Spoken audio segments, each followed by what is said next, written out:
I had been living alone in my cabin for 6 months, trying to escape the chaos of city life. Deep in the Montana wilderness, I thought I had found peace. But then, she came. The first night, I heard heavy footsteps outside. At first, I thought it was just the wind playing tricks on me. But when I peeked out of my window, my blood ran cold. A massive grizzly bear stood just a few feet from my porch, staring at my cabin. She didn't move. She didn't growl. She just watched that I stayed frozen, barely breathing.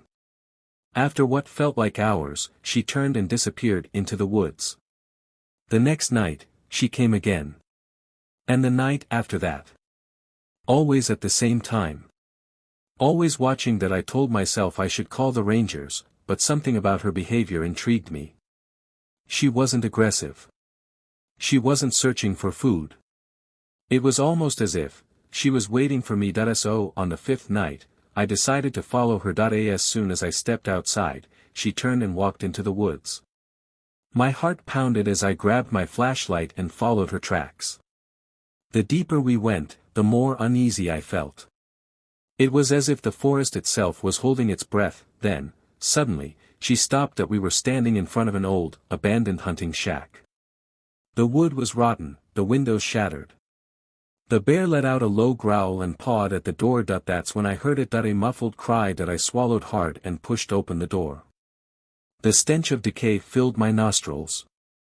Inside, I saw something that made my stomach twist. A metal cage, and inside it, a child. A little girl, no older than 6, huddled in the corner, terrified. Her clothes were torn, her face covered in dirt and tears. "Help me," she whimpered. I spun around, my heart hammering. Who had put her here? Why? That's when I noticed the walls, covered in photos. Photos of different people. People who had gone missing. My hands shook as I realized what this place was. A hunting shack. But not for animals. The bear let out a deep, guttural roar, a warning. My instincts screamed at me to run, but then I heard footsteps approaching. Someone was coming. I grabbed the girl and bolted out of the shack, my mind racing. The bear ran alongside me, her heavy breaths matching my own panic. We reached my cabin just in time to hear gunshots echo through the trees. Someone was trying to stop us. I locked the door, grabbed my shotgun, and dialed 911 with shaking fingers. The bear didn't leave my porch that night. She stood guard, growling into the darkness, as if daring whoever was out there to come closer. When the police arrived, they found the shack, and more cages hidden beneath it.